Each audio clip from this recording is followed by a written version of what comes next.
What's going on, you guys? So Mill City Sports did an interview with Stephen Breadman Edwards, right? And they talked about a lot of things, in the sport of boxing.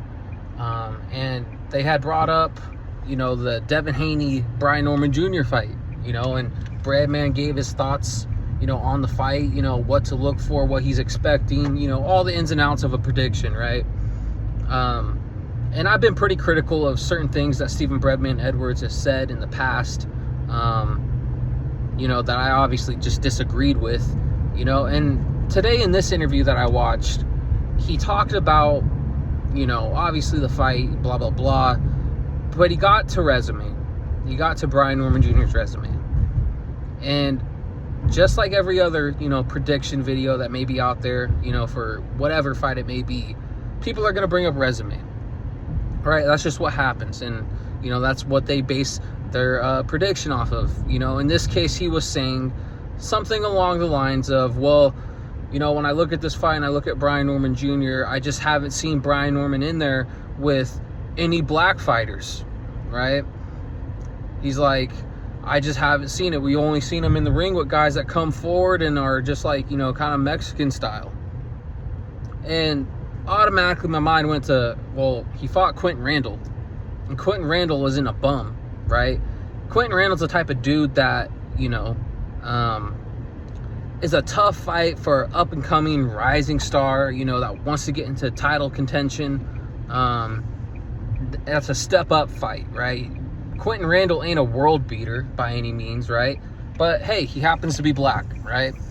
And then he kind of goes further and says, well, okay, not only has he fought in a black fighter, but he hasn't fought anybody that's like slick, a boxer with, a jab, good foot movement, yada, yada, yada. And again, Quentin Randall, like I said, isn't a world beater, right? He's not Devin Haney-esque type of fighter, but he's a guy who's pretty rangy, does have a good jab, a good little 1-2, and fights from the outside, right? He's a tough fight for anybody. We haven't seen, anybody just blow him out of the water, as far as I'm concerned. Like every time he gets into a fight, or he has a fight with somebody notable, he gives him a tough time. And Brian Norman Jr., he gave him a tough fight. That was a difficult fight for Brian Norman Jr., but hey, he won, right? So, obviously, like, just off rip, I didn't agree with what he said, because one, it's not even true, right? It's just a stupid statement that he had no idea what he was talking about. And he just is, now this is normal for him to drop a few of those type of things into every single one of his takes. And I'm kind of getting sick of it. But he goes even further. He says, well, Mill City had asked him, well, hey, man, we haven't seen Devin Haney in the ring with any black fighters. He goes, well, he fought Regis Prograis.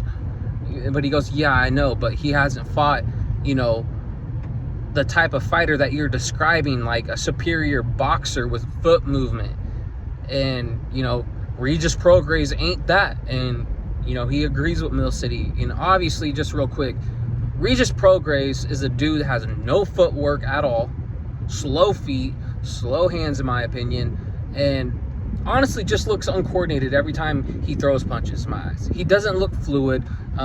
And people want to say, oh, well, Brian Norman Jr., he just looks stiff. He doesn't look smooth, blah, blah, blah.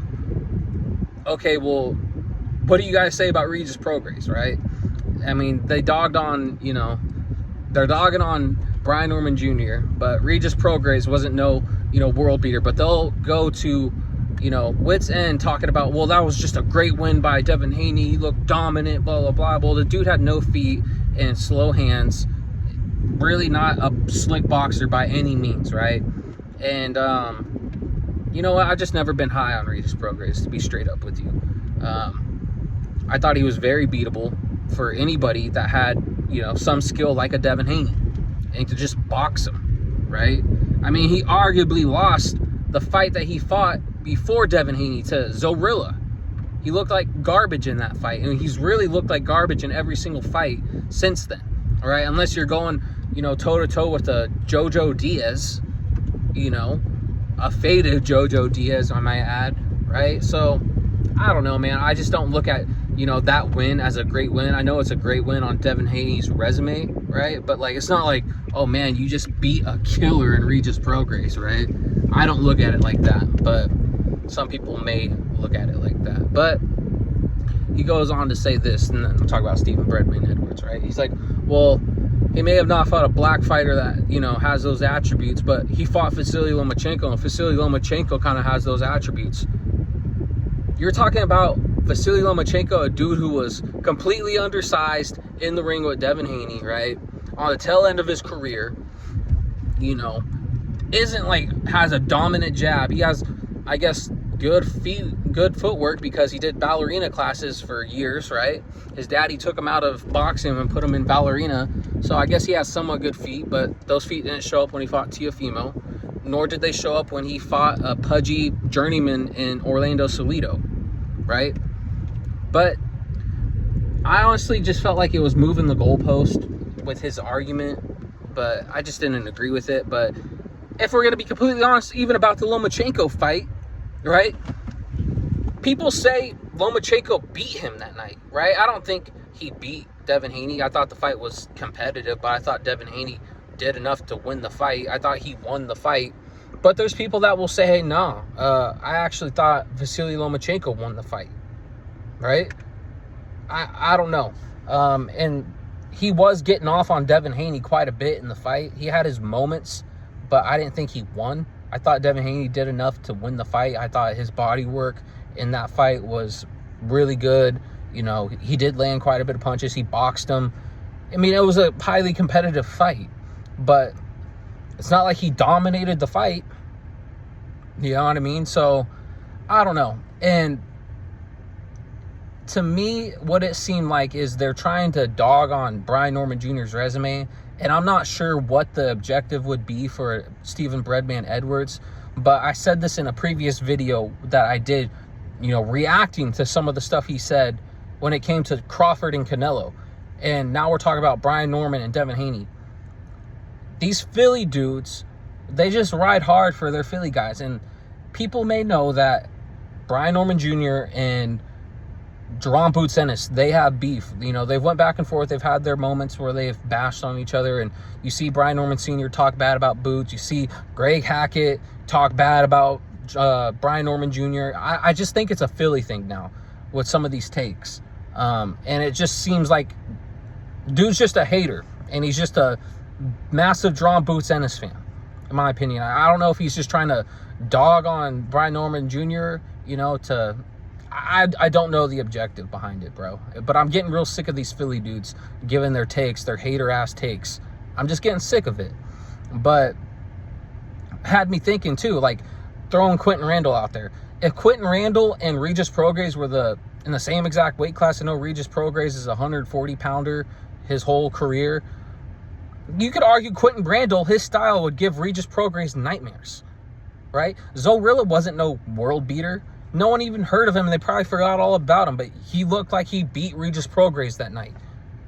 So a guy that has, you know, a good jab, you know, is rangy, box him from the outside, Regis Prograis would have a nightmare fight with that guy. And I think Quentin Randall would probably beat Regis Prograis.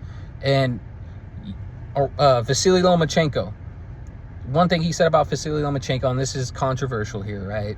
But he's like, Vasily Lomachenko is the best guy on either, or he would be, he's not even better, or Brian Norman Jr. is not even better than Vasily Lomachenko.